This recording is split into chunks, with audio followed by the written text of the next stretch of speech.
on in America today? Why are we over our heads in debt? Why can't the politicians bring debt under control? Why are so many people, often both parents now, working at low-paying, dead-end jobs and still making do with less? What's the future of the American economy and way of life? Why does the government tell us inflation is low when the buying power of our paychecks is declining at an alarming rate? Only a generation ago, bread was a quarter, and you could get a new car for $19.95. The problem is that since 1864, we've had a debt-based banking system. All our money is based on government debt. We cannot extinguish government debt without extinguishing our money supply. That's why talk of paying off the national debt without reforming our banking system is an impossibility. That's why the solution does not lie in discussing the size of the national debt, rather it lies in reforming our banking system. This is the Federal Reserve headquarters in Washington. It sits on this very impressive address, right on Constitution Avenue, right across from the Lincoln Memorial. But is it federal? Is it really part of the United States government? Well, what we're about to show you is that there's nothing federal about the Federal Reserve, and there are no reserves.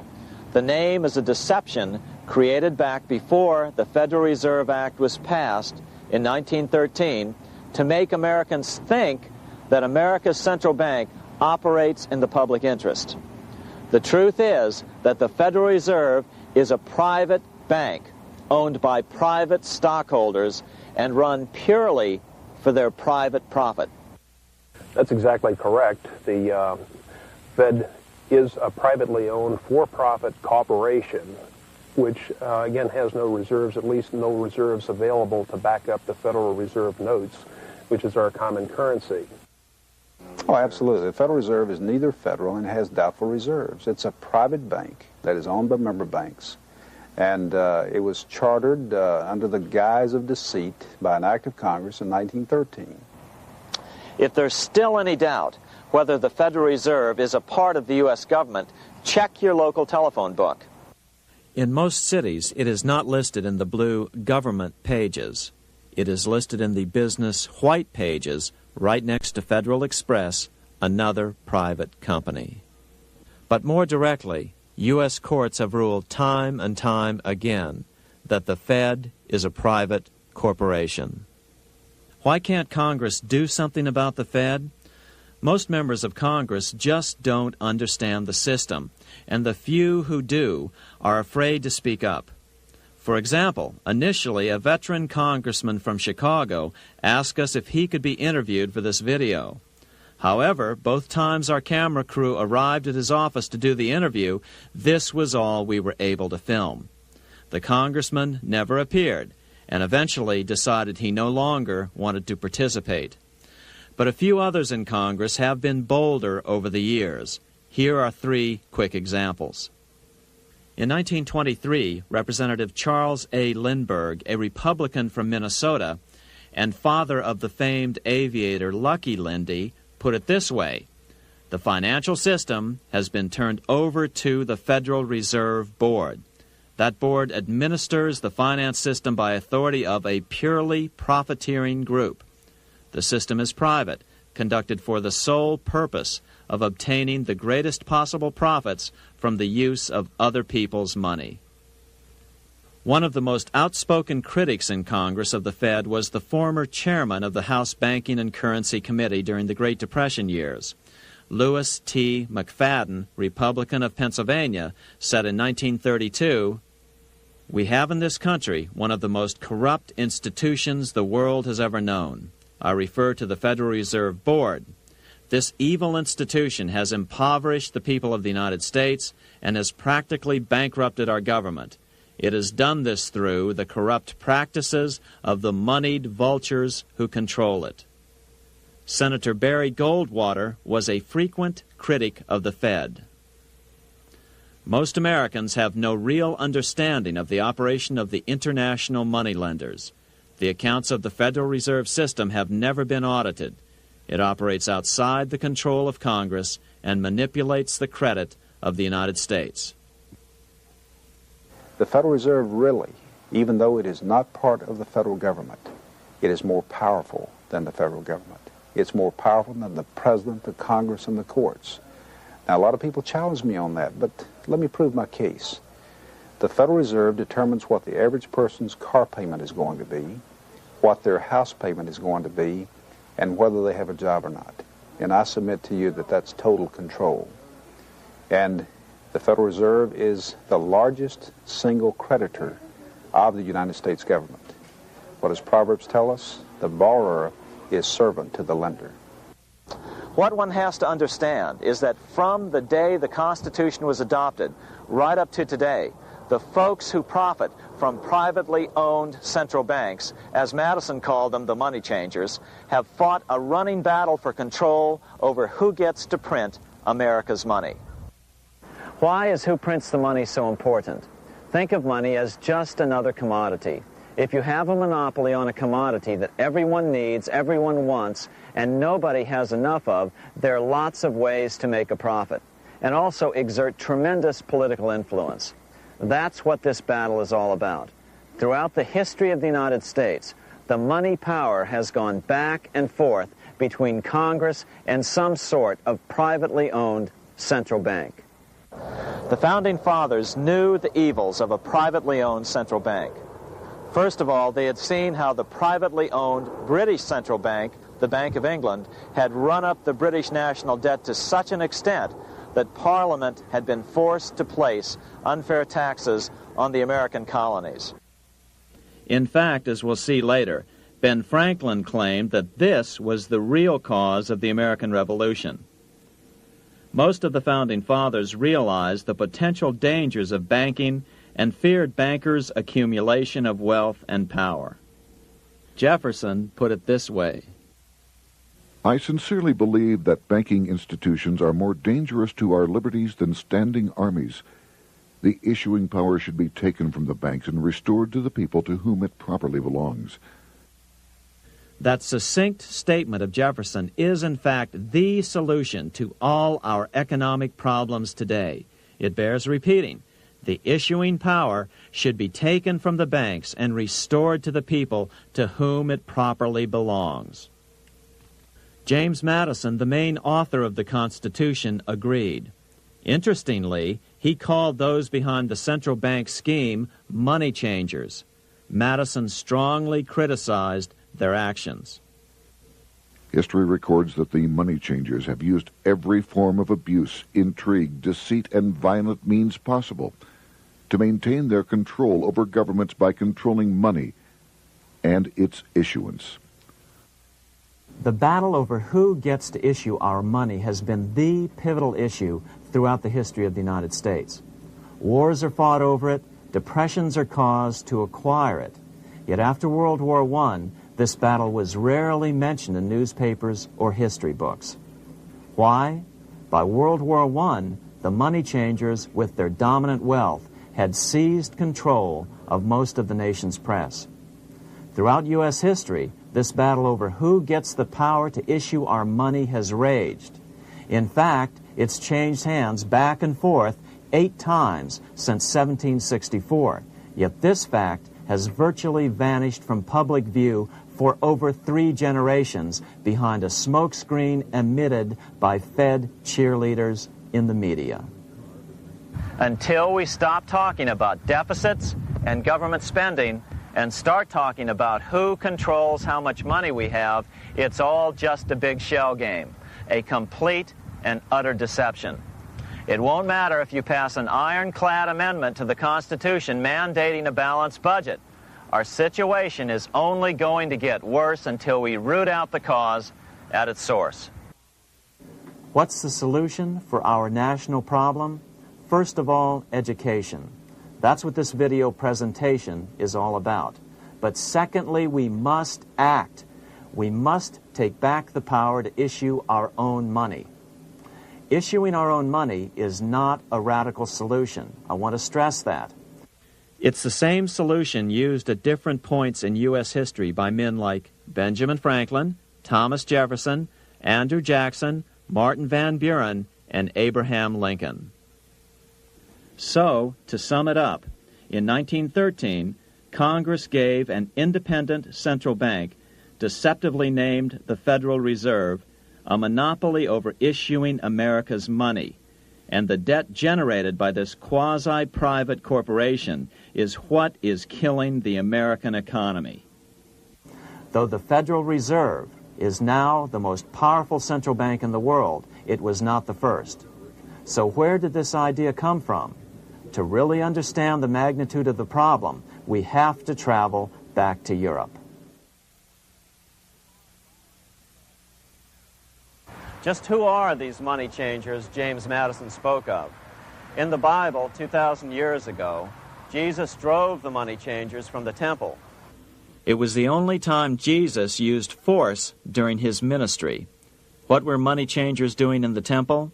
When Jews came to Jerusalem to pay their temple tax, they could only pay it with a special coin, the half shekel of the sanctuary. This was a half ounce of pure silver about this size. It was the only coin around at that time which was pure silver and of assured weight without the image of a pagan emperor.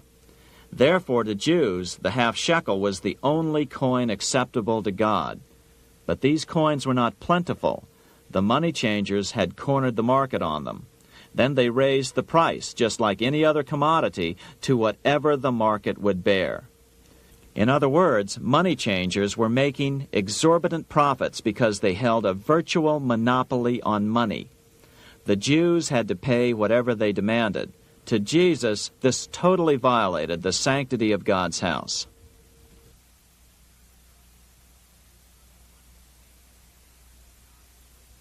But the money-changing scam did not originate in Jesus' day. 200 years before Christ, Rome was having trouble with money changers. 2 early Roman emperors had tried to diminish the power of the money changers by reforming usury laws and limiting land ownership to 500 acres. They were both assassinated. In 48 BC, Julius Caesar took back the power to coin money from the money changers and minted coins for the benefit of all. With this new, plentiful supply of money, he built great public works projects. By making money plentiful, Caesar won the love of the common man. But the money changers hated him. Some believe this was an important factor in Caesar's assassination. One thing is for sure, with the death of Caesar came the demise of plentiful money in Rome. Taxes increased, as did corruption. Just as in the case of America today, usury and debased coin became the rule. Eventually, the Roman money supply was reduced by 90%. As a result, the common people lost their lands and their homes, just as is about to happen soon in America. With the demise of plentiful money, the masses lost confidence in the Roman government and refused to support it. Rome plunged into the gloom of the Dark Ages.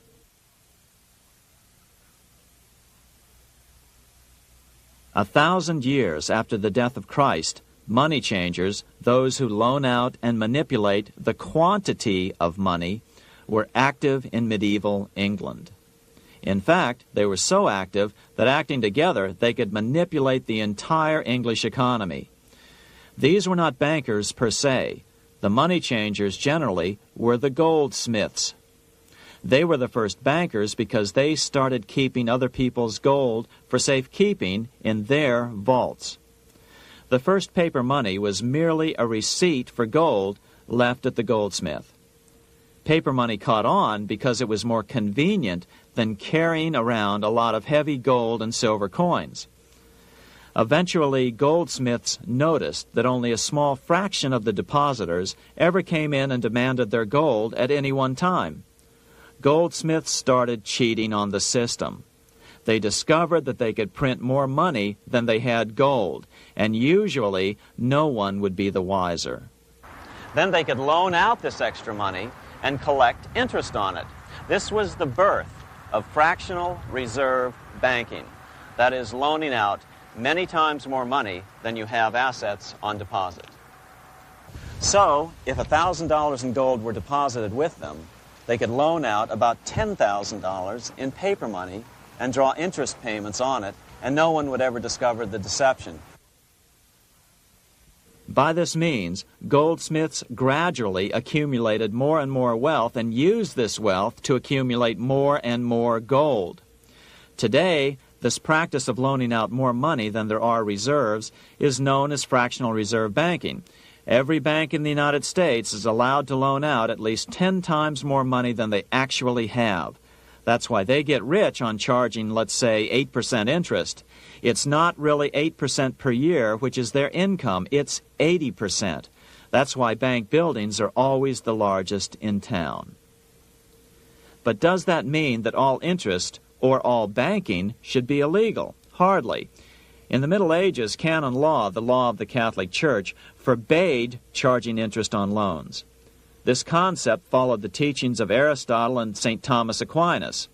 They taught that the purpose of money was to serve the members of society, to facilitate the exchange of goods needed to lead a virtuous life. Interest, in their belief, hindered this purpose by putting an unnecessary burden on the use of money. In other words, interest was contrary to reason and justice. Reflecting church law in the Middle Ages, Europe forbade charging interest on loans and made it a crime called usury. As commerce grew, and therefore opportunities for investment arose in the late Middle Ages, it came to be recognized that to loan money had a cost for the lender, both in risk and in lost opportunity. So some charges were allowed, but not interest per se. But all moralists, no matter what religion, condemn fraud, oppression of the poor, and injustice as clearly immoral. As we will see, fractional reserve lending is rooted in a fraud, results in widespread poverty, and reduces the value of everyone else's money. The ancient goldsmiths discovered that extra profits could be made by rowing the economy between easy money and tight money. When they made money easier to borrow, then the amount of money in circulation expanded. Money was plentiful. People took out more loans to expand their businesses. But then the money changers would tighten the money supply. They would make loans more difficult to get. What would happen? Just what happens today. A certain percentage of people could not repay their previous loans and could not take out new loans to repay the old ones. Therefore, they went bankrupt and had to sell their assets to the goldsmiths for pennies on the dollar. The same thing is still going on today. Only today, we call this rowing of the economy up and down the business cycle. Like Julius Caesar, King Henry I of England finally resolved to take the money power away from the goldsmiths about 1100 A.D. Henry could have used anything as money, seashells, feathers, or even yak dung, as is often done in remote Tibetan provinces. But he invented one of the most unusual money systems in history. It was called the tally stick system. Here I have one of the few surviving examples of this form of British money, which lasted 726 years until 1826, a tally stick. The tally system was adopted to avoid the monetary manipulation of the goldsmiths. Tally sticks were money fabricated out of sticks of polished wood. Notches were cut along one edge of the stick to indicate the denominations. Then the stick was split lengthwise through the notches so that both pieces still had a record of the notches. The king kept one half to protect against counterfeiting. Then he would spend the other half into the economy and they would circulate as money. This particular tally stick is huge. It represented 25,000 pounds. One of the original stockholders in the Bank of England purchased his original shares with this stick. In other words, he bought shares in the world's richest and most powerful corporation with a stick of wood. It's ironic that after its formation in 1694, the Bank of England attacked the tally stick system because it was money outside the power of the money changers, just as King Henry had wanted it to be. Why do people accept sticks of wood for money? That's a great question. Throughout history, people traded anything they thought had value and used as money. You see, the secret is that money is only what people agree on to use as money. What's our paper money today? It's really just paper. But here's the trick. King Henry ordered that tally sticks had to be used to pay the king's taxes. This built-in demand for tally sticks immediately made them circulate and be accepted as money. And they worked well. In fact, no other form of money has worked so well for so long as tally sticks. Keep in mind, the British Empire was built under the tally stick system. The tally stick system succeeded despite the fact that the money changers constantly attacked it by offering the metal coin system as competition. In other words, metal coins never went completely out of circulation, but tally sticks hung on because they were good for the payment of taxes.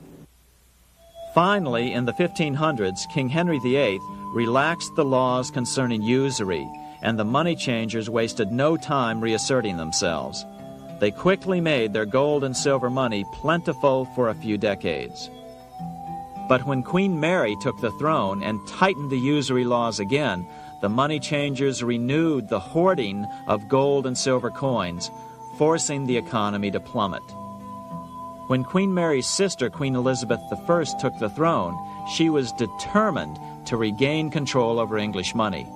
Her solution was to issue gold and silver coins from the public treasury and take the control over the money supply away from the money changers.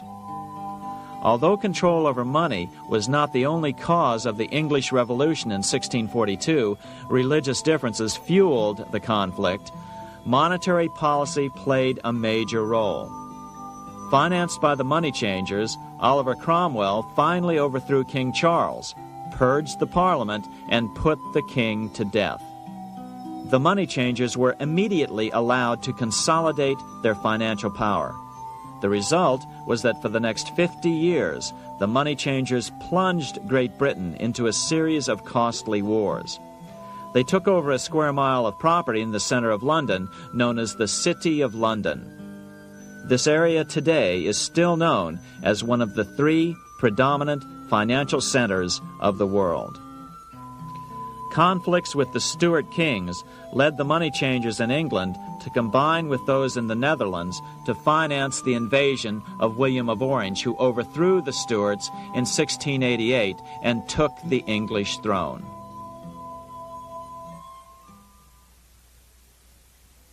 By the end of the 1600s, England was in financial ruin. 50 years of more or less continuous wars with France and Holland had exhausted her. Frantic government officials met with the money changers to beg for the loans necessary to pursue their political purposes. The price was high: a government-sanctioned, privately owned bank which could issue money created out of nothing. It was to be the modern world's first privately owned central bank, the Bank of England. Although it was deceptively called the Bank of England to make the general population think it was part of the government, it was not. Like any other private corporation, the Bank of England sold shares to get started. The investors, whose names were never revealed, were supposed to put up £1.25 million British pounds in gold coin to buy their shares in the bank, but only £750,000 was ever received. Despite that, the bank was duly chartered in 1694 and started out in the business of loaning out several times the money it supposedly had in reserves, all at interest. In exchange, the new bank would loan British politicians as much of the new currency as they wanted, as long as they secured the debt by direct taxation of the British people. So, legalization of the Bank of England amounted to nothing less than legal counterfeiting of a national currency for private gain. Unfortunately, nearly every nation now has a privately controlled central bank using the Bank of England as the basic model.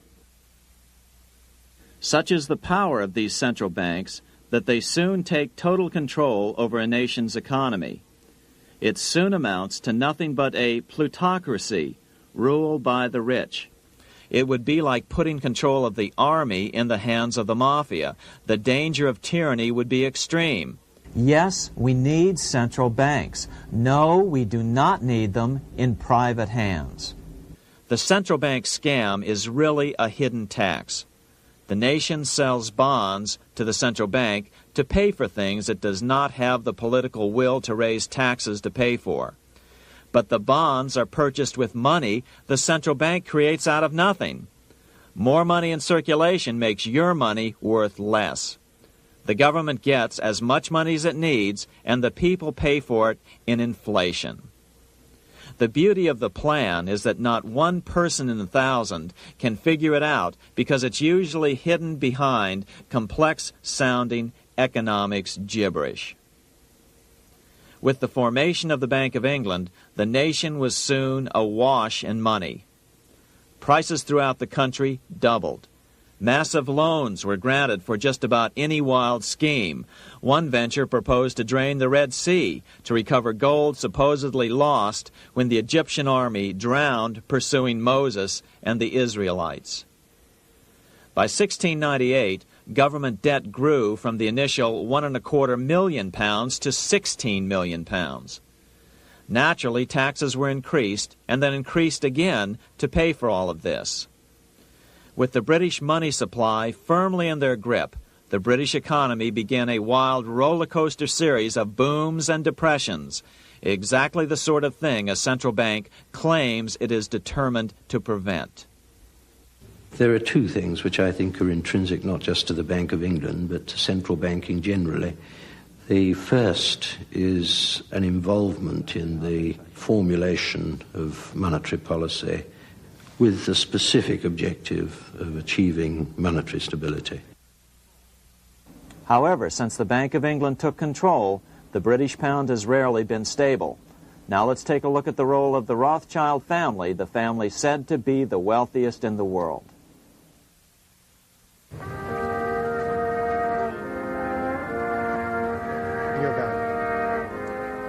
This is Frankfurt, Germany. 50 years after the Bank of England opened its doors, a goldsmith named Amschel Moses Bauer opened a coin shop, a counting house, in 1743. And over the door he placed a sign depicting a Roman eagle on a red shield. The shop became known as the Red Shield Firm, or in German, Rothschild. When his son, Amschel Meyer Bauer, inherited the business, he decided to change his name to Rothschild. Amschel soon learned that loaning money to governments and kings was more profitable than loaning to private individuals. Not only were the loans bigger, but they were secured by the nation's taxes. Mayer Rothschild had 5 sons. He trained them all in the skills of money creation, then sent them out to the major capitals of Europe to open branch offices of the family banking business. His first son, Amschel Meyer, stayed in Frankfurt to mind the hometown bank.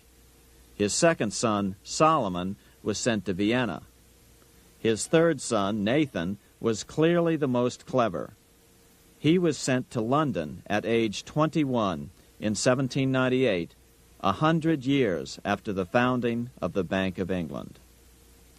His fourth son, Karl, went to Naples, and his fifth son, Jacob, went to Paris.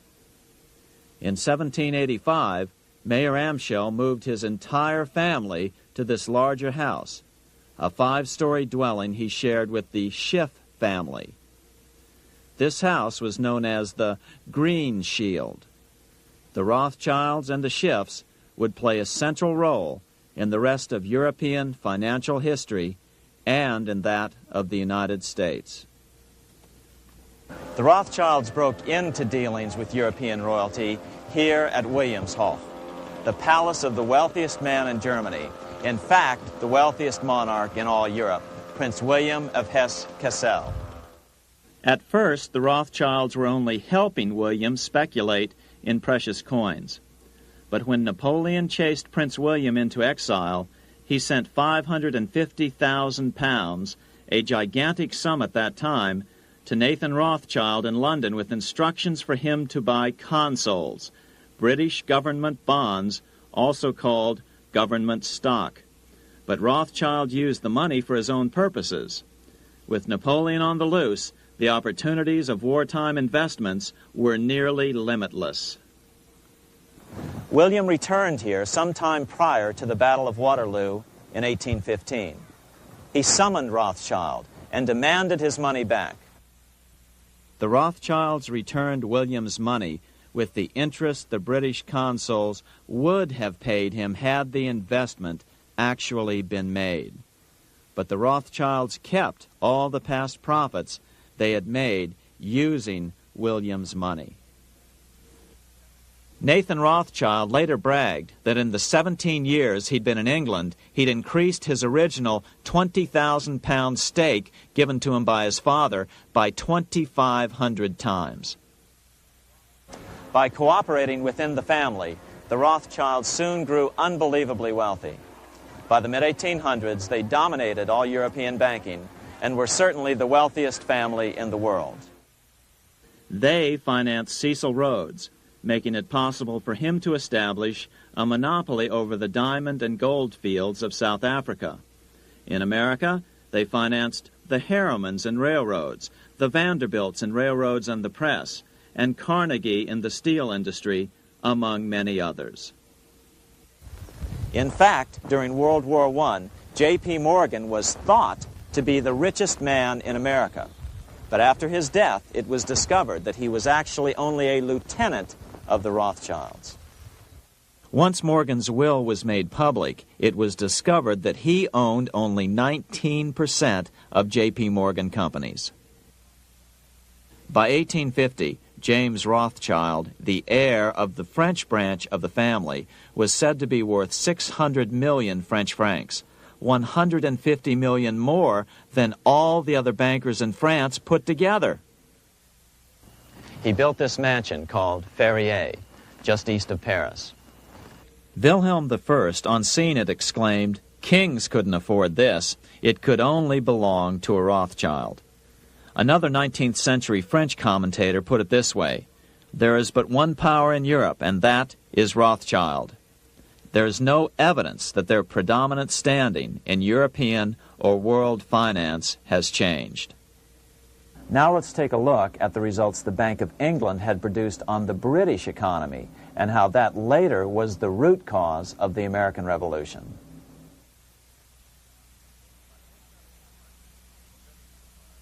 By the mid-1700s, the British Empire was nearing its height of power around the world. But Britain had fought 4 costly wars in Europe since the creation of their privately owned central bank, the Bank of England. The cost had been high. To finance these wars, the British Parliament here had borrowed heavily from the bank. By the mid-1700s, the government's debt here in Britain was £140 million, a staggering sum for those days. Consequently, the British government embarked on a program of trying to raise revenues from their American colonies in order to make their interest payments to the bank. But in America, it was a different story. The scourge of a privately owned central bank had not yet hit. This is Independence Hall in Philadelphia, where the Declaration of Independence and Constitution were signed. In the mid-1700s, pre-revolutionary America was still relatively poor. There was a severe shortage of precious metal coins to trade for goods, so the early colonists were forced to experiment with printing their own homegrown paper money. Some of these experiments were successful. Franklin was a big supporter of the colonies printing their own paper money. In 1757, Franklin was sent to London. He ended up staying for the next 18 years here, nearly until the start of the American Revolution. During this period, the American colonies began to issue their own money. Called colonial scrip, the endeavor was very successful. It provided a reliable medium of exchange, and it also helped to provide a feeling of unity between the colonies. Remember, colonial scrip was just paper money, debt-free money, printed in the public interest, and not backed by gold or silver coin. In other words, it was a totally fiat currency. One day, officials of the Bank of England asked Franklin how he would account for the newfound prosperity of the colonies. Without hesitation, he replied, "That is simple. In the colonies, we issue our own money. It is called colonial scrip. We issue it in proper proportion to the demands of trade and industry to make the products pass easily from the producers to the consumers. In this manner, creating for ourselves our own paper money, we control its purchasing power, and we have no interest to pay to no one." This was just common sense to Franklin, but you can imagine the impact it had on the Bank of England. America had learned the secret of money, and that genie had to be returned to its bottle as soon as possible.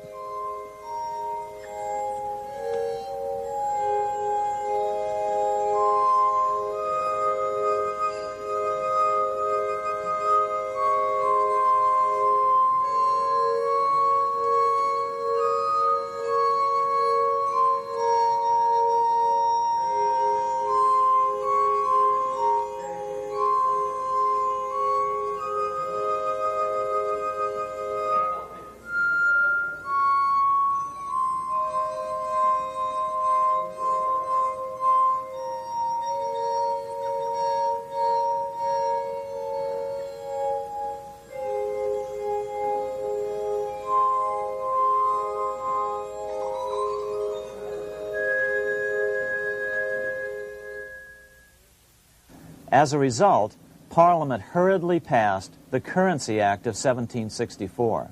This prohibited colonial officials from issuing their own money and ordered them to pay all future taxes in gold or silver coins. In other words, it forced the colonies on a gold or silver standard. For those who still believe that a gold standard is the answer for America's current monetary problems, look what happened to America after that. Writing in his autobiography, Franklin said, "In 1 year, the conditions were so reversed that the era of prosperity ended and a depression set in to such an extent that the streets of the colonies were filled with unemployed." Franklin claims that this was even the basic cause for the American Revolution.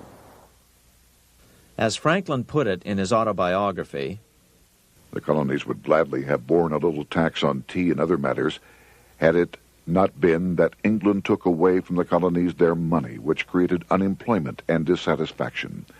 The inability of the colonists to get the power to issue their own money permanently out of the hands of George III and the international bankers was the prime reason for the Revolutionary War." By the time the first shots were fired in Lexington, Massachusetts, on April 19, 1775, the colonies had been drained of gold and silver coin by British taxation. As a result, the Continental government had no choice but to print money to finance the war. At the start of the Revolution, the U.S. money supply stood at $12 million. By the end of the war, it was nearly $500 million. As a result, the currency was virtually worthless. Shoes sold for $5,000 a pair. Colonial scrip had worked because just enough was issued to facilitate trade.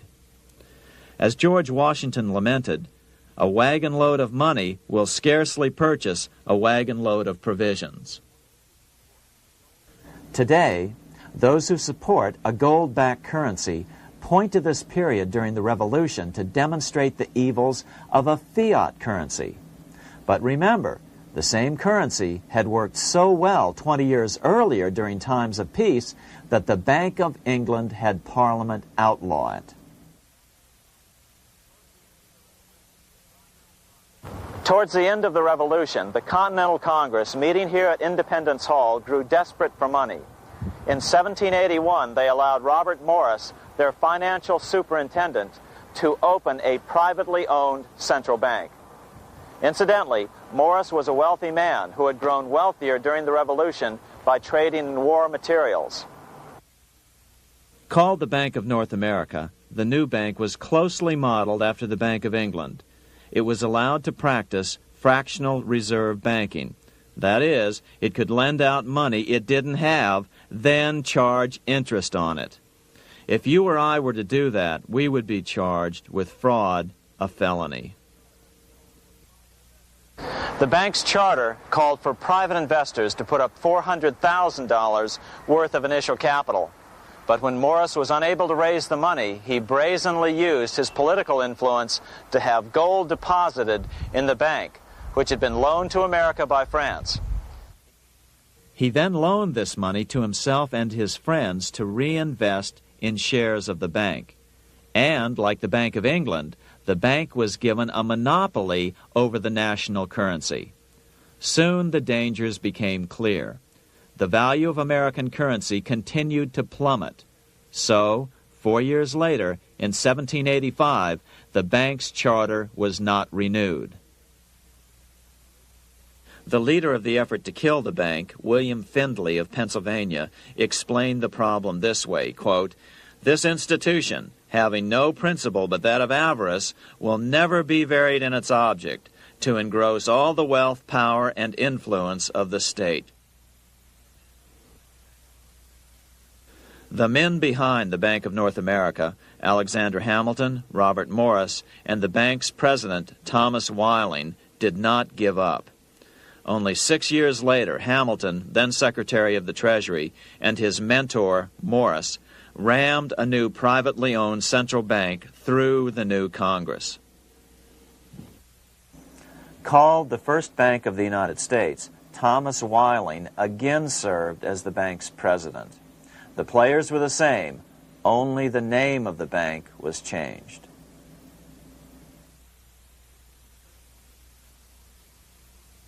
In 1787, colonial leaders assembled in Philadelphia to replace the ailing Articles of Confederation.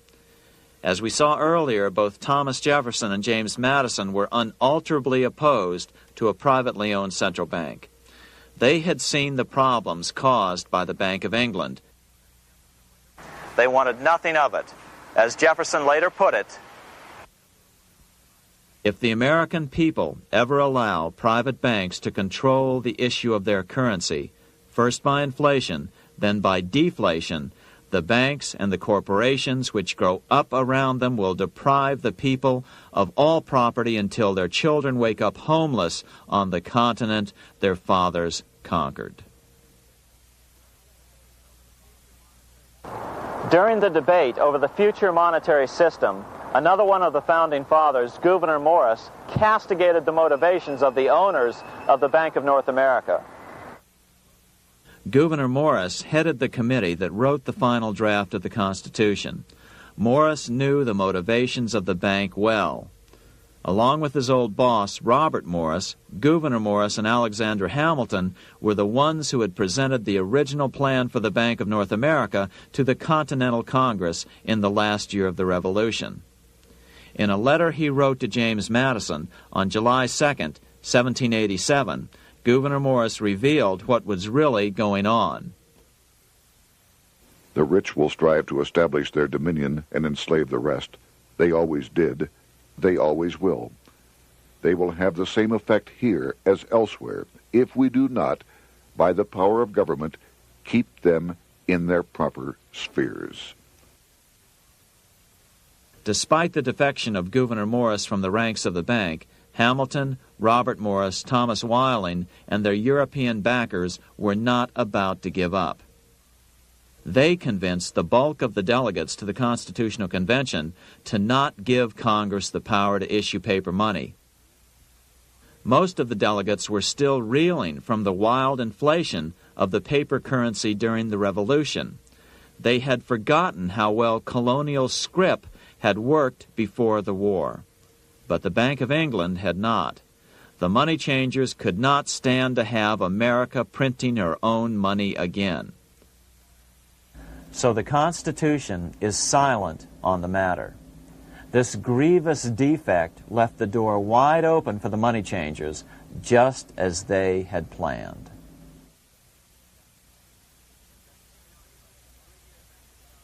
In 1790, less than 3 years after the Constitution had been signed, the money changers struck again.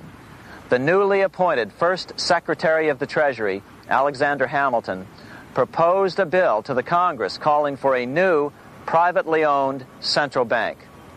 Coincidentally, that was the very year that Amschel Rothschild made his pronouncement from his flagship bank in Frankfurt. Let me issue and control a nation's money, and I care not who writes the laws. Alexander Hamilton was a tool of the international bankers, and he wanted to create the U.S. Bank, the BUS, or the Bank of the United States, and did so. Interestingly, one of Hamilton's first jobs after graduating from law school in 1782 was as an aide to Robert Morris, the head of the Bank of North America. In fact, the year before, Hamilton had written Morris a letter saying, "A national debt, if it is not excessive, will be to us a national blessing." A blessing to whom? After a year of intense debate, in 1791, Congress passed the bill and gave it a 20-year charter. The new bank was to be called the First Bank of the United States, or BUS. Here we are in front of the First Bank of the United States in Philadelphia. The bank was given a monopoly on printing U.S. currency, even though 80% of its stock would be held by private investors. The other 20% would be purchased by the U.S. government. But the reason was not to give the government a piece of the action. It was to provide the capital for the other 80% owners. As with the old Bank of North America and the Bank of England before that, the stockholders never paid the full amount for their shares. The U.S. government put up their initial $2 million in cash.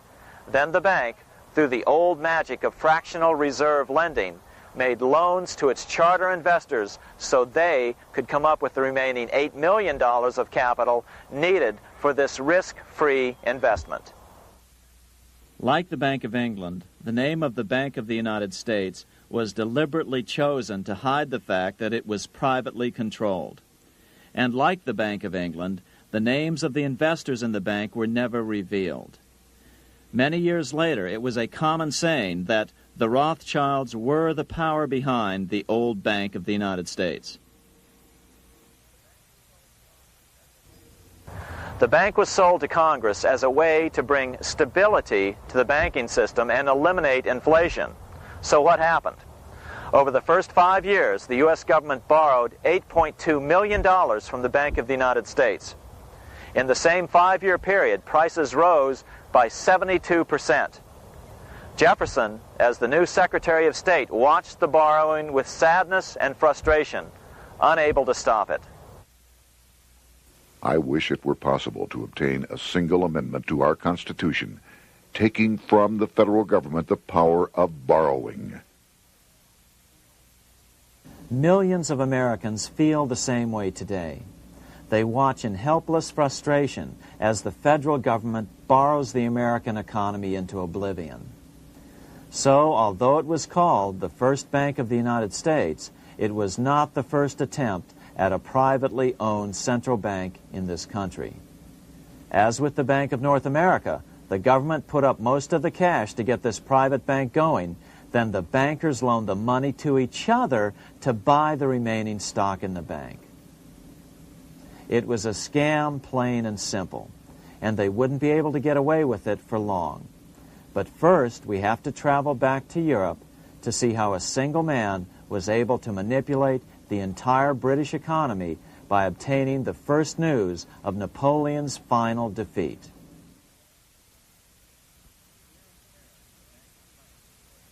Here in Paris, the Bank of France was organized in 1800, just like the Bank of England. But Napoleon decided France had to break free of debt, and he never trusted the Bank of France.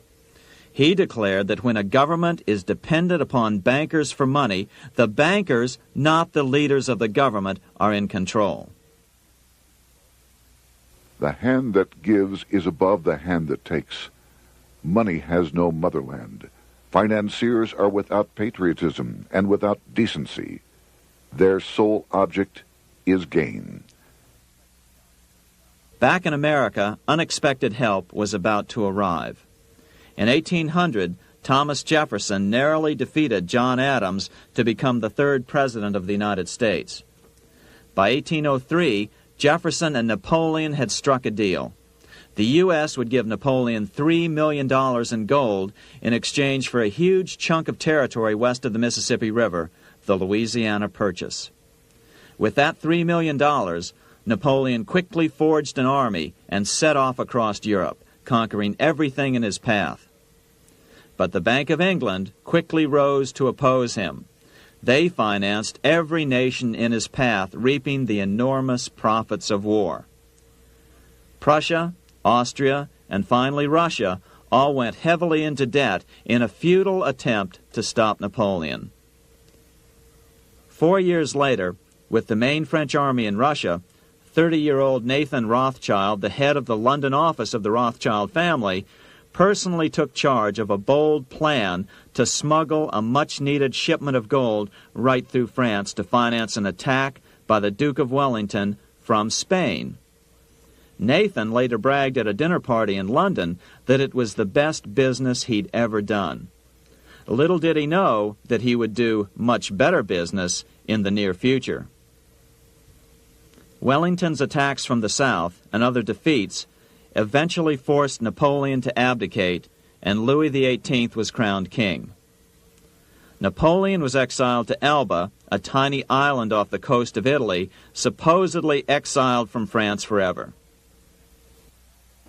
While Napoleon was in exile on Elba, temporarily defeated by England with the financial help of the Rothschilds, America was trying to break free of its central bank as well.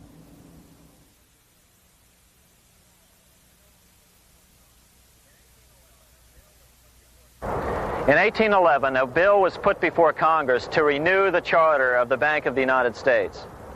The debate grew very heated, and the legislatures of both Pennsylvania and Virginia passed resolutions asking Congress to kill the bank. The press corps of the day attacked the bank openly, calling it a great swindle, a vulture, a viper, and a cobra. Oh, to have an independent press once again in America. A congressman named P.B. Porter attacked the bank from the floor of Congress, saying if the bank's charter was renewed, Congress, quote, will have planted in the bosom of this Constitution a viper, which one day or another will sting the liberties of this country to the heart, close quote. Prospects didn't look that good for the bank. Some writers have even claimed that Nathan Rothschild warned that the United States would find itself involved in a most disastrous war if the bank's charter were not renewed. But it wasn't enough. When the smoke had cleared, the renewal bill was defeated by a single vote in the House and was deadlocked in the Senate. By now, America's fourth president, James Madison, was in the White House. Remember, Madison was a staunch opponent of the bank. His vice president, George Clinton, broke a tie in the Senate and sent the bank into oblivion. Within 5 months, England attacked the U.S., and the War of 1812 was on.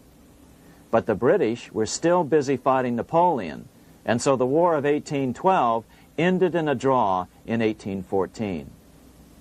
Though the money changers were temporarily down, they were far from out. It would take them only another 2 years to bring back their bank bigger and stronger than ever.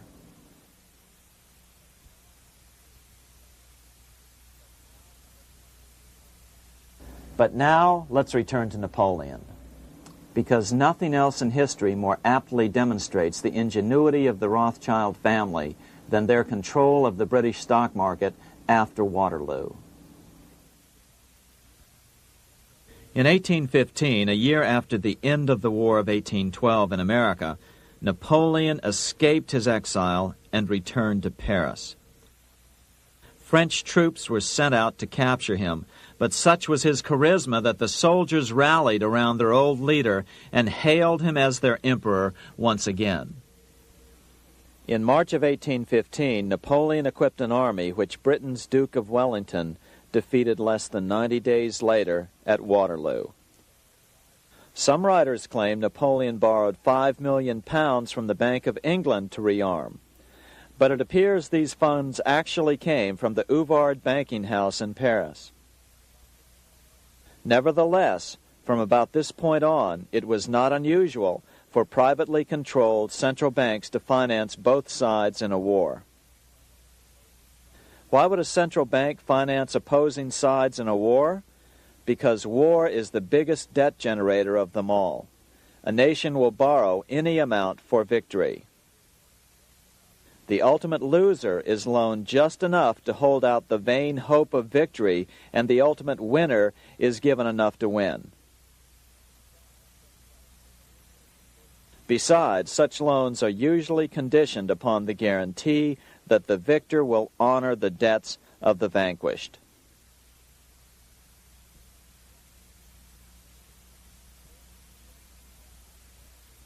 This is the Waterloo battlefield about 200 miles northeast of Paris in what today is Belgium. Here Napoleon suffered his final defeat, but not before thousands of French and Englishmen gave their lives on a steamy summer day in July of 1815. Right over there, on June 18, 1815, 74,000 French troops met 67,000 troops from Britain and other European nations. The outcome was certainly in doubt. In fact, had Napoleon attacked a few hours earlier, he would probably have won the battle.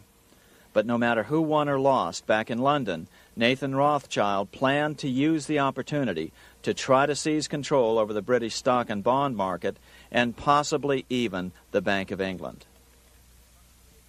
Rothschild stationed a trusted agent, a man named Rothworth, on the north side of the battlefield, closer to the English Channel.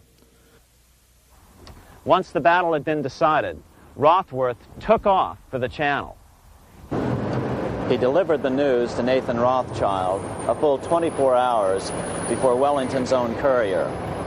Rothschild hurried to the stock market and took up his usual position in front of an ancient pillar. All eyes were on him. The Rothschilds had a legendary communications network. If Wellington had been defeated and Napoleon was loose on the continent again, Britain's financial situation would become grave indeed. Rothschild looked saddened. He stood there motionless, eyes downcast. Then suddenly he began selling. Other nervous investors saw that Rothschild was selling. It could only mean one thing. Napoleon must have won, Wellington must have lost. The market plummeted. Soon everyone was selling their consols, their British government bonds, and prices dropped sharply. But then Rothschild started secretly buying up the consols through his agents for only a fraction of their worth hours before. Myths, legends, you say? 100 years later, the New York Times ran a story which said that Nathan's grandson had attempted to secure a court order to suppress a book with this stock market story in it. The Rothschild family claimed the story was untrue and libelous, but the court denied the Rothschilds' request and ordered the family to pay all court costs. What's even more interesting about this story is that some authors claim that the day after the Battle of Waterloo, in a matter of hours, Nathan Rothschild came to dominate not only the bond market, but the Bank of England as well. Whether or not the Rothschild family seized control of the Bank of England, the first privately owned central bank in a major European nation and the wealthiest, one thing is certain. By the mid-1800s, the Rothschilds were the richest family in the world, bar none. They dominated the new government bond markets and branched into other banks and industrial concerns. In fact, the rest of the 19th century was known as the Age of the Rothschilds. Despite this overwhelming wealth, the family has generally cultivated an aura of invisibility. Although the family controls scores of industrial, commercial, mining, and tourist corporations, only a handful bear the Rothschild name. By the end of the 19th century, one expert estimated that the Rothschild family controlled half the wealth of the world. Whatever the extent of their vast wealth, it is reasonable to assume that their percentage of the world's wealth has increased since then. But since the turn of the century, the Rothschilds have cultivated the notion that their power has somehow waned even as their wealth increases.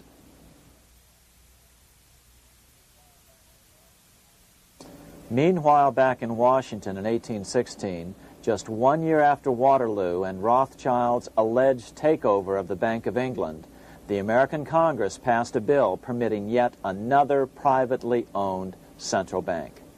This bank was called the Second Bank of the United States. The new bank's charter was a copy of the previous bank's. The U.S. government would own 20% of the shares of the bank. Of course, the federal share was paid by the Treasury up front into the bank's coffers. Then, through the magic of fractional reserve lending, it was transformed into loans to private investors who then bought the remaining 80% of the shares. Just as before, the primary stockholders remained a secret. But it is known that the largest block of shares, about 1/3 of the total, were sold to foreigners. As one observer put it, it is certainly no exaggeration to say that the Second Bank of the United States was rooted as deeply in Britain as it was in America. So, by 1816, some authors claim the Rothschilds had taken control over the Bank of England and backed a new privately owned central bank in America as well.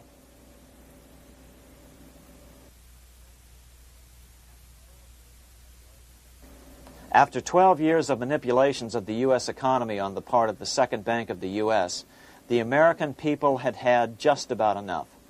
Opponents of the bank nominated a dignified senator from Tennessee, Andrew Jackson, the hero of the Battle of New Orleans, to run for president. This is his home, the Hermitage. No one gave Jackson a chance initially. The bank had long ago learned how the political process could be controlled with money. To the surprise and dismay of the money changers, Jackson was swept into office in 1828. Jackson was determined to kill the bank at the first opportunity and wasted no time in trying to do so. But the bank's 20-year charter didn't come up for renewal until 1836, the last year of his second term, if he could survive that long. During his first term, Jackson contented himself with rooting out the bank's many minions from government service. He fired 2,000 of the 11,000 employees of the federal government. In 1832, with his re-election approaching, the bank struck an early blow, hoping Jackson would not want to stir up controversy. They asked Congress to pass a renewal bill 4 years early. Naturally, Congress complied, then sent it to the president for signing. But Jackson weighed in with both feet. Old Hickory, never a coward, vetoed the bill. His veto message is one of the great American documents. It clearly lays out the responsibility of the American government towards its citizens, rich and poor. It is not our own citizens only who are to receive the bounty of our government. More than 8 million of the stock of this bank are held by foreigners. Is there no danger to our liberty and independence in a bank that in its nature has so little to bind it to our country? Controlling our currency, receiving our public monies, and holding thousands of our citizens' independence would be more formidable and dangerous than a military power of the enemy.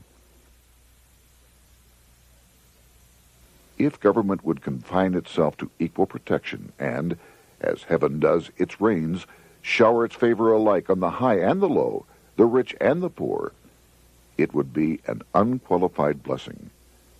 In the act before me, there seems to be a wide and unnecessary departure from these just principles. Later that year, in July 1832, Congress was unable to override Jackson's veto. Now Jackson had to stand for re-election. Jackson took his argument directly to the people. For the first time in U.S. history, Jackson took his presidential campaign on the road. Before then, presidential candidates stayed at home and looked presidential. His campaign slogan was Jackson and no bank. The National Republican Party ran Senator Henry Clay against Jackson. Despite the fact that the bankers poured over $3 million into Clay's campaign, Jackson was reelected by a landslide in November of 1832. Despite his presidential victory, Jackson knew the battle was only beginning. "The hydra of corruption is only scotched, not dead," said the newly elected president.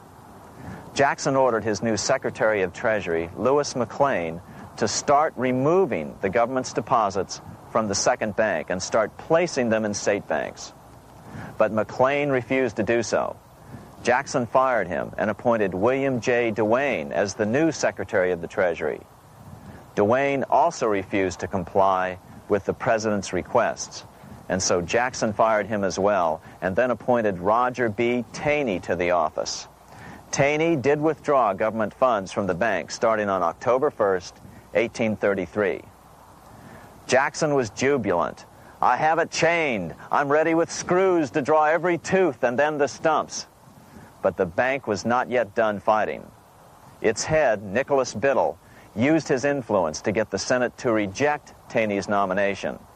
Then, in a rare show of arrogance, Biddle threatened to cause a depression if the bank was not rechartered. This worthy president thinks that because he has scalped Indians and imprisoned judges, he is to have his way with the bank. He is mistaken. Next, in an unbelievable fit of honesty for a central banker, Biddle admitted that the bank was going to make money scarce to force Congress to restore the bank. Nothing but widespread suffering will produce any effect on Congress. Our only safety is in pursuing a steady course of firm restriction, and I have no doubt that such a course will ultimately lead to restoration of the currency and the recharter of the bank. What a stunning revelation. Here was the pure truth, revealed with shocking clarity. Biddle intended to use the money contraction power of the bank to cause a massive depression until America gave in. Unfortunately, this has happened time and time again throughout U.S. history and is about to happen again in today's world. Nicholas Biddle made good on his threat. The bank sharply contracted the money supply by calling in old loans and refusing to extend new ones. A financial panic ensued, followed by a deep depression. Naturally, Biddle blamed Jackson for the crash, saying that it was caused by the withdrawal of federal funds from the bank. Unfortunately, his plan worked well. Wages and prices sagged. Unemployment soared along with business bankruptcies. The nation quickly went into an uproar. Newspaper editors blasted Jackson in editorials. The bank threatened to withhold payments, which then could be made directly to key politicians for their support. Within only months, Congress assembled in what was called the panic session. 6 months after he had withdrawn funds from the bank, Jackson was officially censured by a resolution which passed the Senate by a vote of 26 to 20. It was the first time a president had ever been censured by Congress. Jackson lashed out at the bank. "You are a den of vipers. I intend to rout you out, and by eternal God, I will rout you out." America's fate teetered on a knife edge. If Congress could muster enough votes to override Jackson's veto, the bank would be granted another 20-year monopoly or more over America's money, time enough to consolidate its already great power. Then a miracle occurred. The governor of Pennsylvania came out supporting President Jackson and strongly criticized the bank. On top of that, Biddle had been caught boasting in public about the bank's plan to crash the economy. Suddenly, the tide shifted. In April of 1834, the House of Representatives voted 134 to 82 against rechartering the bank. This was followed up by an even more lopsided vote to establish a special committee to investigate whether the bank had caused the crash. When the investigating committee arrived at the bank's door in Philadelphia, armed with a subpoena to examine the books, Biddle refused to give them up. Nor would he allow inspection of correspondence with congressmen relating to their personal loans and advances he'd made to them. He also refused to testify before the committee back in Washington. On January 8, 1835, Jackson paid off the final installment on the national debt, which had been necessitated by allowing the banks to issue currency for government bonds rather than simply issuing treasury notes without such debt.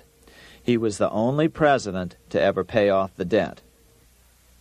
A few weeks later, on January 30th, 1835, an assassin by the name of Richard Lawrence tried to shoot President Jackson, but by the grace of God, both pistols misfired.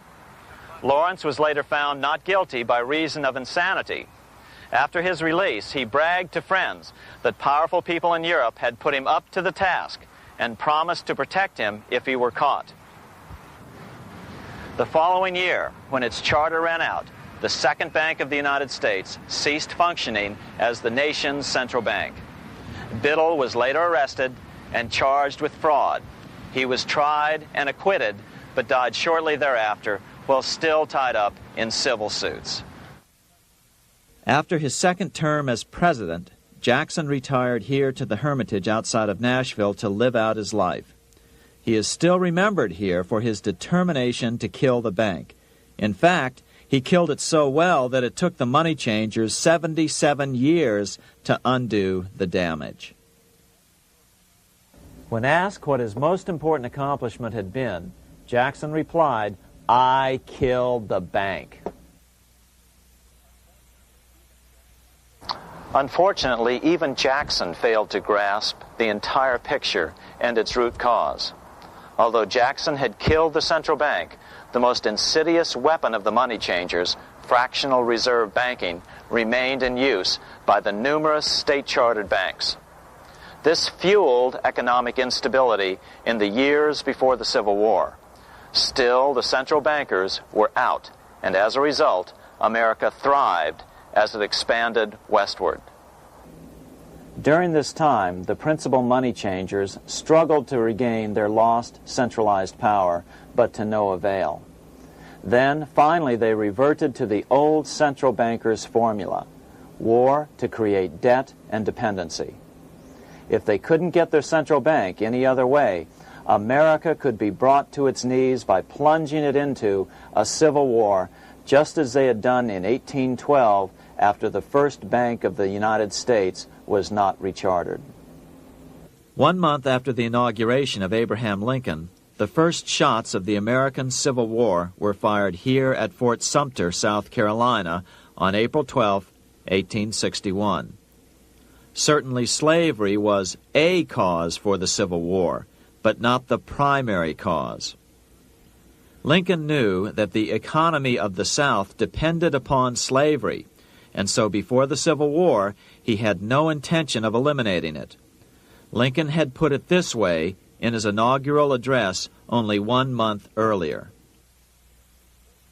I have no purpose, directly or indirectly, to interfere with the institution of slavery in the states where it now exists. I believe I have no lawful right to do so, and I have no inclination to do so. Even after the first shots were fired here at Fort Sumter, Lincoln continued to insist that the Civil War was not about the issue of slavery. My paramount objective is to save the Union, and it is not either to save or destroy slavery. If I could save the Union without freeing any slave, I would do it. So what was the Civil War all about? There were many factors at play. Northern industrialists had used protective tariffs to prevent the southern states from buying cheaper European goods. Europe retaliated by stopping cotton imports from the South. The southern states were in a double financial bind. They were forced to pay more for most of the necessities of life, while their income from cotton exports plummeted. The South was angry. But there were other factors at work. The money changers were still stung by America's withdrawal from their control 25 years earlier. Since then, America's wildcat economy had made the nation rich, a bad example for the rest of the world. The central bankers now saw an opportunity to split the rich new nation, to divide and conquer by war. Was this just some sort of wild conspiracy theory at the time? Well, let's take a look at what a well-placed observer of the scene had to say at the time. His name was Otto von Bismarck, Chancellor of Germany, the man who united the German states a few years later. The division of the United States into federations of equal force was decided long before the Civil War by the high financial powers of Europe. These bankers were afraid that the United States, if they remained as one bloc and as one nation, would attain economic and financial independence which would upset their financial domination over the world.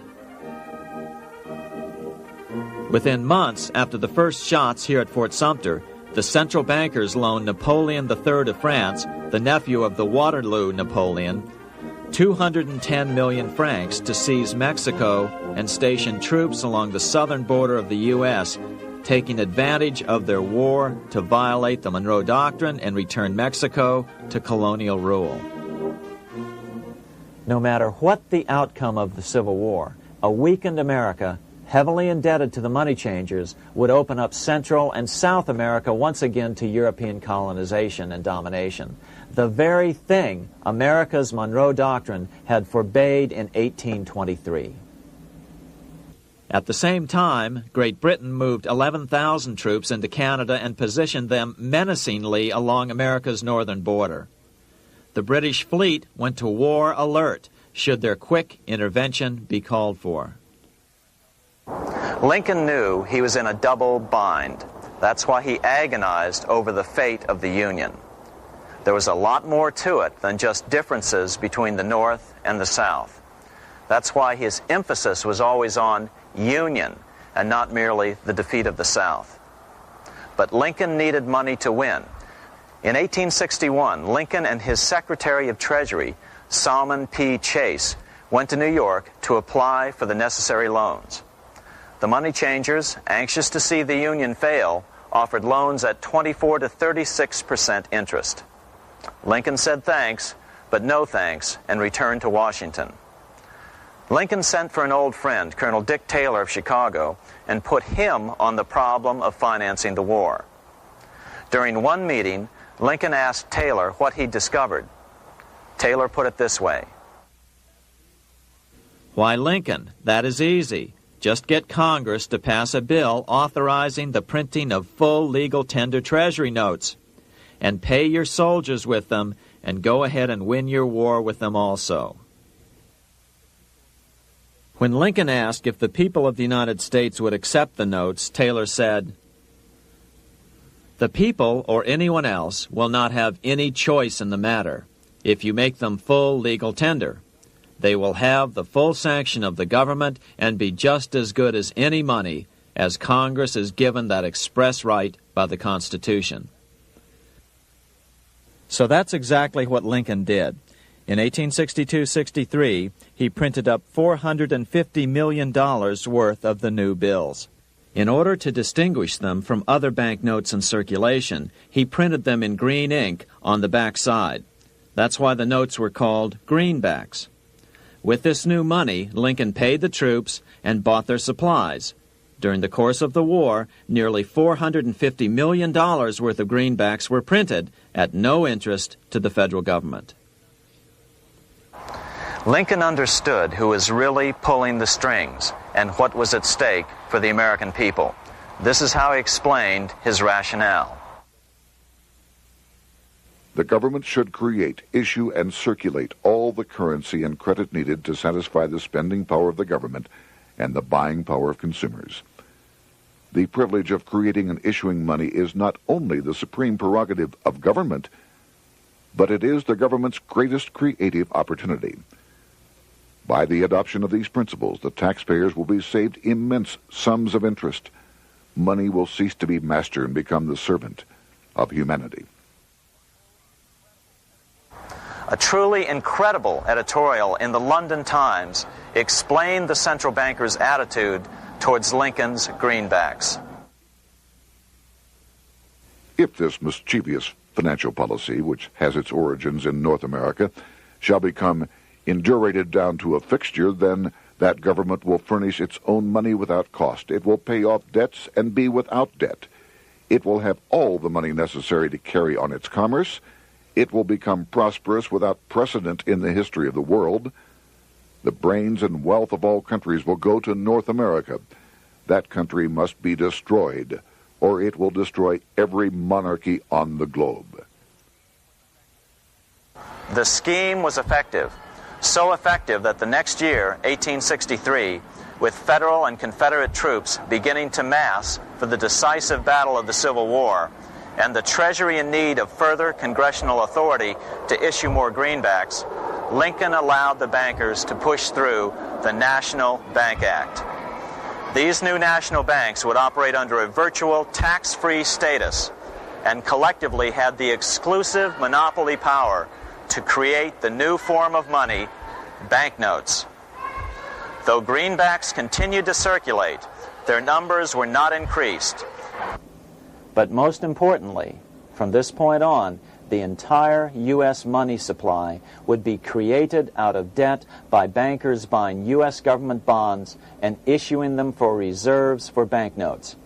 As historian John Kenneth Galbraith explained it, in numerous years following the war, the federal government ran a heavy surplus.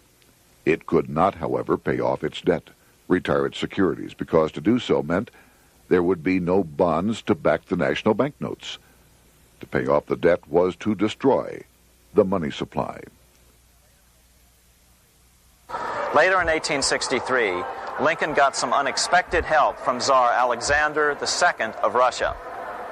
The Tsar, like Bismarck in Germany, knew what the international money changers were up to and had steadfastly refused to let them set up a central bank in Russia. If America survived and was able to remain out of their clutches, the Tsar's position would remain secure. If the bankers were successful at dividing America and giving the pieces back to Great Britain and France, both nations under control of their central banks, eventually they would threaten Russia again.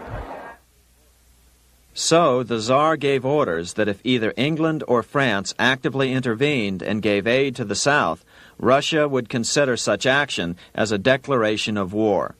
He did the same with part of his Pacific Fleet and sent them to port in San Francisco. Lincoln was reelected the next year, 1864. Had he lived, he would surely have killed the national bank's money monopoly extracted from him during the war. On November 21, 1864, he wrote a friend the following: The money power preys upon the nation in times of peace and conspires against it in times of adversity. It is more despotic than monarchy, more insolent than autocracy, more selfish than bureaucracy. Shortly before Lincoln was murdered, his former Secretary of Treasury, Salmon P. Chase, bemoaned his role in helping secure the passage of the National Banking Act only 1 year earlier. My agency in promoting the passage of the National Banking Act was the greatest financial mistake in my life. It has built up a monopoly which affects every interest in the country. On April 14, 1865, 41 days after his second inauguration and just 5 days after Lee surrendered to Grant at Appomattox, Lincoln was shot by John Wilkes Booth at Ford's Theater. Bismarck, Chancellor of Germany, lamented the death of Abraham Lincoln. The death of Lincoln was a disaster for Christendom. There was no man in the United States great enough to wear his boots. I fear that foreign bankers, with their craftiness and tortuous tricks, will entirely corrupt the exuberant riches of America and use it systematically to corrupt modern civilization. They will not hesitate to plunge the whole of Christendom into wars and chaos in order that the earth should become their inheritance. Bismarck well understood the money changers' plan. Allegations that international bankers were responsible for Lincoln's assassination surfaced in Canada 70 years later in 1934. Gerald G. McGeer, a popular and well-respected Canadian attorney, revealed this stunning charge in a 5-hour speech before the Canadian House of Commons, blasting Canada's debt-based money system. Remember, it was 1934, the height of the Great Depression, which was ravaging Canada as well. McGeer had obtained evidence deleted from the public record, provided to him by Secret Service agents at the trial of John Wilkes Booth, after Booth's death. McGeer said it showed that Booth was a mercenary working for the international bankers. According to an article in the Vancouver Sun of May 2nd, 1934, Abraham Lincoln, the martyred emancipator of the slaves, was assassinated through the machinations of a group representative of the international bankers who feared the United States president's national credit ambitions. There was only one group in the world at that time who had any reason to desire the death of Lincoln. They were the men opposed to his national currency program and who had fought him throughout the whole Civil War on his policy of greenback currency. Interestingly, McGeer claimed that Lincoln was assassinated not only because international bankers wanted to reestablish a central bank in America, but because they also wanted to base America's currency on gold. Gold they controlled. In other words, put America on a gold standard. Lincoln had done just the opposite by issuing U.S. notes, greenbacks, which were based purely on the good faith and credit of the United States. The article quoted McGeer as saying, "They were the men interested in the establishment of the gold standard and the right of the bankers to manage the currency and credit of every nation in the world. With Lincoln out of the way, they were able to proceed with that plan and did proceed with it in the United States. Within 8 years after Lincoln's assassination, silver was demonetized and the gold standard money system set up in the United States."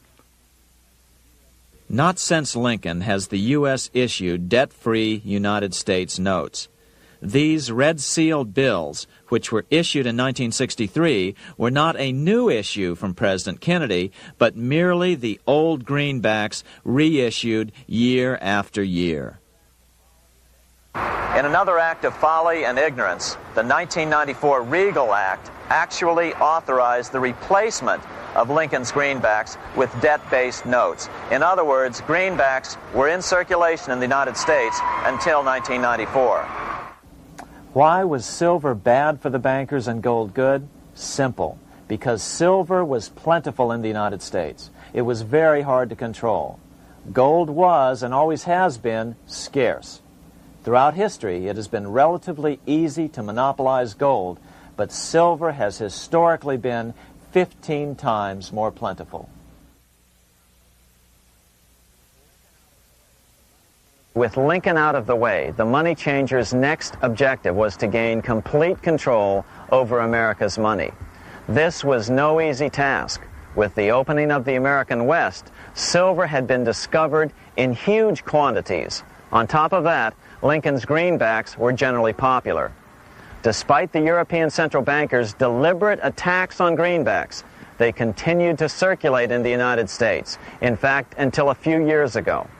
According to historian W. Cleon Skousen, right after the Civil War, there was considerable talk about reviving Lincoln's brief experiment with the constitutional monetary system. Had not the European Money Trust intervened, it would have no doubt become an established institution. it is clear that the concept of America printing her own debt-free money sent shockwaves throughout the European central banking elite. They watched with horror as Americans clamored for more greenbacks. They may have killed Lincoln, but support for his monetary ideas grew. On April 12, 1866, nearly 1 year to the day of Lincoln's assassination, Congress went to work at the bidding of the European central banking interests. It passed the Contraction Act, authorizing the Secretary of the Treasury to begin to retire some of the greenbacks in circulation and thereby contract the money supply. Authors Theodore R. Thorin and Richard F. Warner explained the results of the money contraction in their classic book on the subject, The Truth in Money Book. The hard times which occurred after the Civil War could have been avoided if the greenback legislation had continued as President Lincoln had intended. Instead, there were a series of money panics, what we call recessions, which put pressure on Congress to enact legislation to place the banking system under centralized control. Eventually, the Federal Reserve Act was passed on December 23, 1913. In other words, the money changers wanted two things: the reinstitution of a central bank under their exclusive control, and two, an American currency backed by gold. Their strategy was twofold. First of all, cause a series of panics to try to convince the American people that only centralized control of the money supply could provide economic stability. And secondly, remove so much money from the system that most Americans would be so desperately poor that they either wouldn't care or would be too weak to oppose the bankers. In 1866, there was $1.8 billion in currency in circulation in the United States, about $50.46 per capita. In 1867 alone, $500 million, $500 million, was removed from the U.S. money supply. 10 years later, in 1876, America's money supply was reduced to only $600 million. In other words, 2/3 of America's money had been called in by the bankers. Only $14.60 per capita remained in circulation.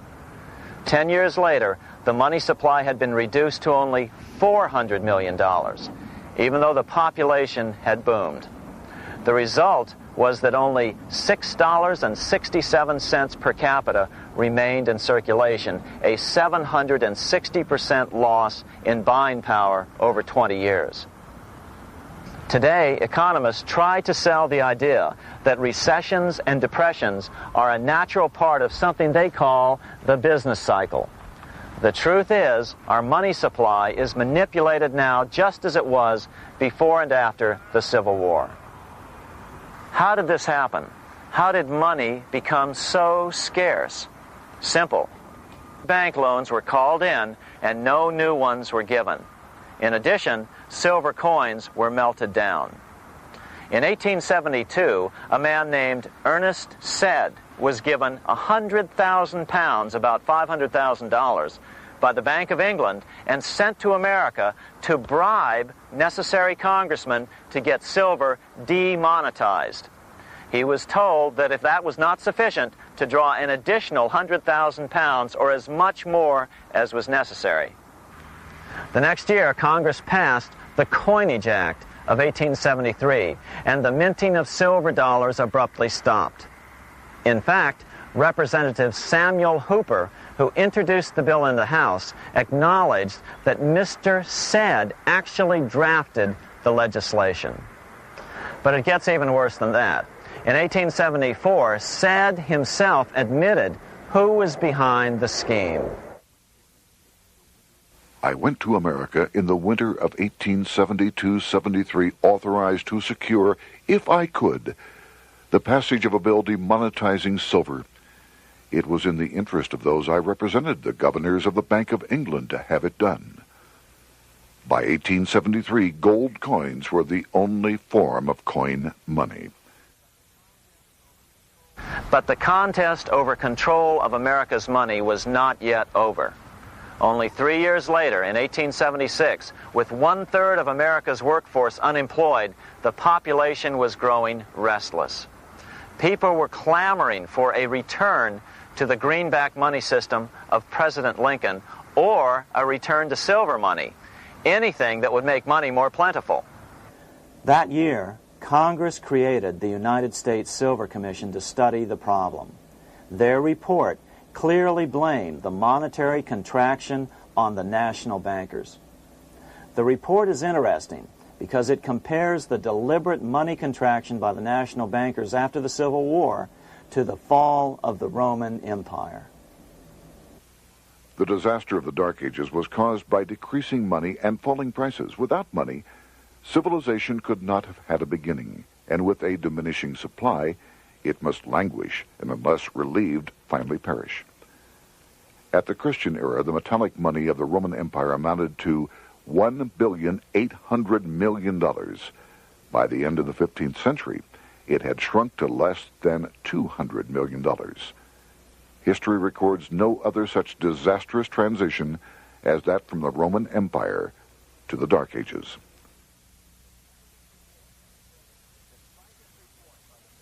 Despite this report by the Silver Commission, Congress took no action. The next year, 1877, riots broke out from Pittsburgh to Chicago. The torches of starving vandals lit up the sky. The bankers huddled to decide what to do. They decided to hang on. Now that they were back in control to a certain extent, they were not about to give it up. At the meeting of the American Bankers Association that year, they urged their membership to do everything in their power to put down the notion of a return to greenbacks. The ABA Secretary, James Buell, authored a letter to the members which blatantly called on the banks to subvert not only Congress, but the press. It is advisable to do all in your power to sustain such prominent daily and weekly newspapers, especially the agricultural and religious press, as will oppose the greenback issue of paper money, and that you will also withhold patronage from all applicants who are not willing to oppose the government issue of money. To repeal the act creating banknotes or to restore to circulation the government issue of money will be to provide the people with money and will therefore seriously affect our individual profits as bankers and lenders. See your congressman at once and engage him to support our interest that we may control legislation. As political pressure mounted in Congress for change, the press tried to turn the American people away from the truth. The New York Tribune put it this way on January 10th, 1878. "The capital of the country is organized at last, and we will see whether Congress will dare to fly in its face." But it didn't work entirely. On February 28, 1878, Congress passed the Sherman Law, allowing the minting of a limited number of silver dollars, ending the 5-year hiatus. This did not end gold backing of the currency, however, nor did it completely free silver. Previous to 1873, anyone who brought silver to the U.S. Mint could have it struck into silver dollars free of charge. No longer. But at least some money began to flow back into the economy again. With no further threat to their control, the bankers loosened up on loans, and the post-Civil War depression was finally ended. 3 years later, the American people elected Republican James Garfield president. Garfield understood how the economy was being manipulated. As a congressman, he had been chairman of the Appropriations Committee and was a member of Banking and Currency. After his inauguration, he slammed the money changers publicly in 1881. Whoever controls the volume of money in any country is absolute master of all industry and commerce. And when you realize that the entire system is very easily controlled, one way or another, by a few powerful men at the top, you will not have to be told how periods of inflation and depression originate. Unfortunately, within a few weeks of making this statement, on July 2nd of 1881, President Garfield was assassinated.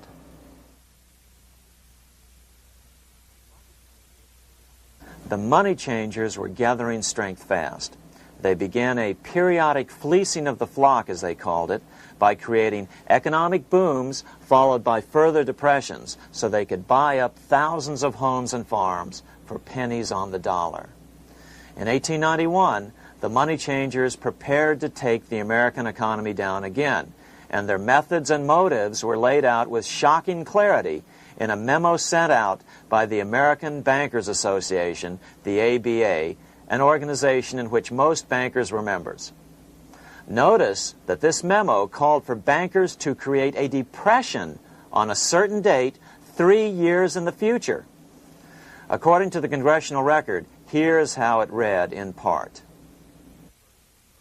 On September 1st, 1894, we will not renew our loans under any consideration. On September 1st, we will demand our money. We will foreclose and become mortgagees in possession. We can take 2/3 of the farms west of the Mississippi and thousands of them east of the Mississippi as well at our price. Then the farmers will become tenants, as in England. These depressions could be controlled because America was on the gold money standard. Since gold is scarce, it's one of the easiest commodities to manipulate. People wanted silver money legalized again so they could escape the stranglehold the money changers had on gold money. People wanted silver money reinstated, reversing Mr. Said's Act of 1873, by then called the Crime of 73. By 1896, the issue of more silver money had become the central issue in the presidential campaign. William Jennings Bryan, a senator from Nebraska, ran for president as a Democrat on the free silver issue. At the Democratic National Convention in Chicago, he made an emotional speech which won him the nomination entitled Crown of Thorns and Cross of Gold. Though Bryan was only 36 years old at the time, this speech is widely regarded as the most famous oration ever made before a political convention. In the dramatic conclusion, Bryan said, "We will answer their demand for a gold standard by saying to them, you shall not press down upon the brow of labor this crown of thorns. You shall not crucify mankind upon a cross of gold." The bankers lavishly supported the Republican candidate, William McKinley, who favored the gold standard. The resulting contest was amongst the most fiercely contested presidential races in American history. Bryan made over 600 speeches in 27 states. The McKinley campaign got manufacturers and industrialists to inform their employees that if Bryan were elected, all factories and plants would close and there would be no work. The ruse succeeded. McKinley beat Bryan by a small margin. Bryan ran for president again in 1900 and in 1908, but fell short each time. During the 1912 Democratic Convention, Bryan was a powerful figure who helped Woodrow Wilson win the nomination. When Wilson became president, he appointed Bryan as Secretary of State, but Bryan soon became disenchanted with the Wilson administration. Bryan served only 2 years in the Wilson administration before resigning in 1915 over the highly suspicious sinking of the Lusitania, the event which was used to drive America into World War I. Although William Jennings Bryan never gained the presidency, his efforts delayed the money changers for 17 years from attaining their next goal, a new, privately owned central bank for America.